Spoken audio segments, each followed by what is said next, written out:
This is a short video about how to fix your AER Compact Mobile 60 amp. It may also be relevant to the non-battery operated version of that amp. If the symptom that you experience is that the amp is either tripping your electrics or there are no lights whatsoever on the amp when you try to power it up either via mains or battery. I recently sold this amp here to my best friend and music partner. He's forever buying one of these amps and almost everything he's ever touched is broken, and sure enough, a week after purchasing it, he texted me to say it no longer worked, and I'm going to show you exactly what was wrong with it and how you can repair it either yourself or you can get a technician to repair it. One of the problems that people face with AER amps, especially in the UK, is that a lot of technicians don't want to touch these amps because they can't get hold of the parts or the circuit boards, etc. But down here in Bristol, there's one guy that I've used that has no hesitation at all in diagnosing problems on these amps, and he very quickly diagnosed the problem with this amp and fixed it for what I thought was a very reasonable price. The first thing you have to do is take the back off this amp, and it's just held on by 7 Phillips screws.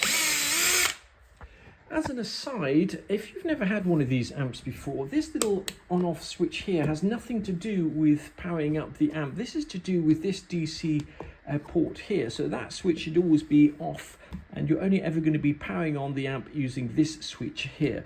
Now, if for some reason your amp has been in a thunderstorm or has just stopped working for some unexplained reason, just bear in mind that this little compartment here contains 2 fuses. One is a spare fuse, so it may be the case that your amp has just blown a fuse, and the very first thing to try before you start taking the back off is to swap those 2 fuses round. Once you've taken the screws out, this back compartment here will just lift out. Now be a little bit careful because it will obviously be attached by a whole bunch of wires. The first time I took this AER amp to the repairman, he simply replaced both of the 1 amp 250 volt fuses, and the amp worked absolutely fine. He couldn't find anything wrong with it, so I took it away with me there and then. He was going to charge me £40 for his time to have a look at it. I was quite happy with that.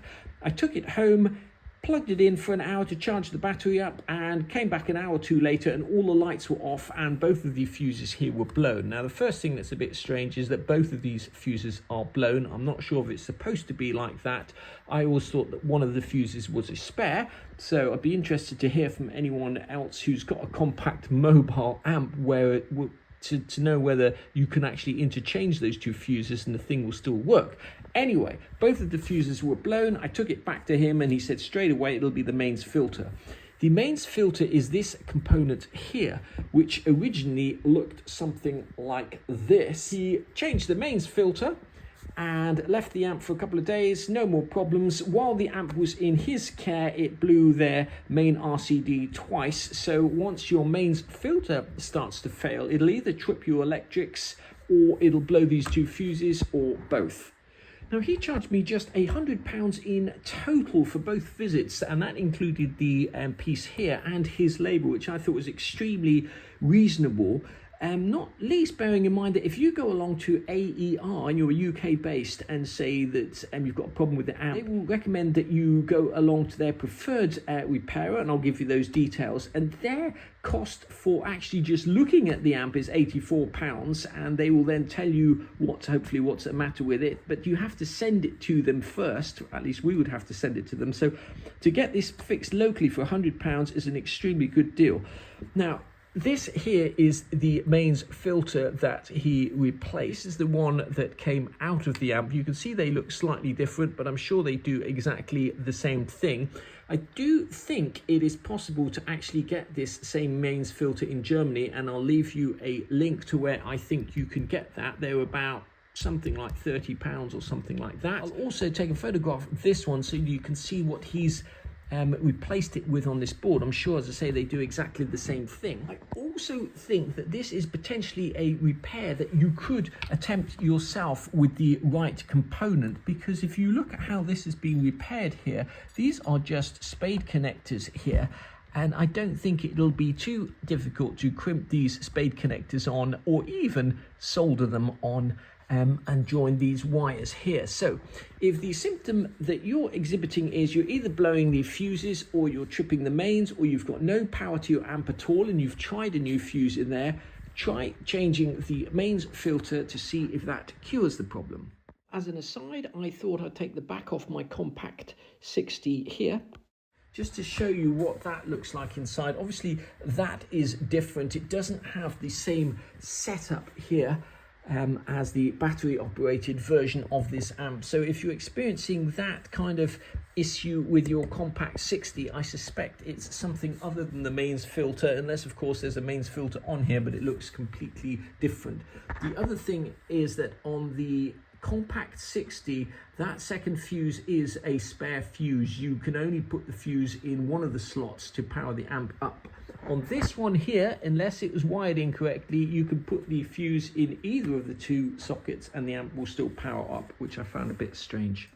It's worth mentioning on the Compact Mobile that when you come to change the batteries on your Compact Mobile, make sure you use deep cycle batteries and also make sure you use a good quality brand, because several people have written to me and said they've changed the batteries on their Compact Mobile and it only lasts an hour or so when they're playing. But you know, there's a huge difference between, say, going along to Amazon and buying a AA battery and going along to Duracell and buying a battery. Obviously the Duracell batteries are much more expensive, but they will last a lot longer. So make sure you use good quality batteries when you change them. That's the first point. And the second point is, if you've run your batteries down to the point that the amp no longer works, i.e. they're fully discharged, it can take 30 hours or more to charge those batteries. So make sure if you're going to go out and do a gig that you are, or you do have, a fully charged battery.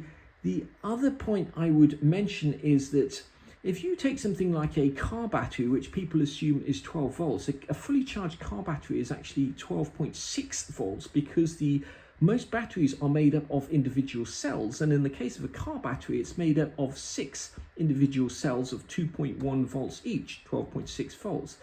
At 12.2 volts, that battery is 50% discharged, and at 11.8 volts, it's completely discharged. So don't make the mistake of thinking that if you've got 12-volt battery in here and it's at 11.9 or 11.8 or 11.7 or 11.6, that you've got a fully charged battery. Make sure that you're actually going out with fully charged batteries.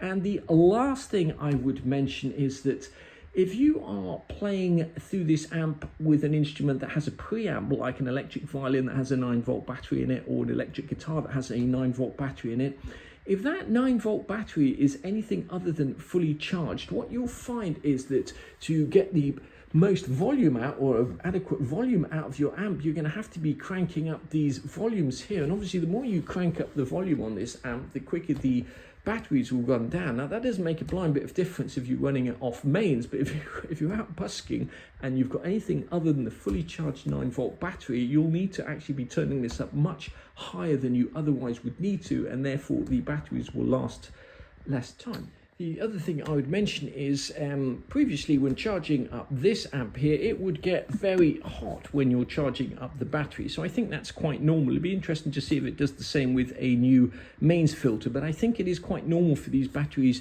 to get pretty hot when you're charging them up. This mains filter here looks almost exactly the same as the one. It seems to have the same readings on it from this company here in Germany, but my advice would be, if you need one, to give them a call and just verify that it is what you need. When I originally wrote to AER and asked them for help, they recommended these guys here, surreyamps.co.uk. That's their website address there, and that is the telephone number of AER should you need to contact them if you have any problems. It is a fact that the more thumbs up a video gets, or the more comments that people leave, or the more subscribers you have, the more chance there are of other people finding this video. And if you do have a problem with your AER amp, you know how difficult it is to get any kind of support. So thanks very much for watching, and as I say, I hope you leave a thumbs up and maybe even subscribe to this channel.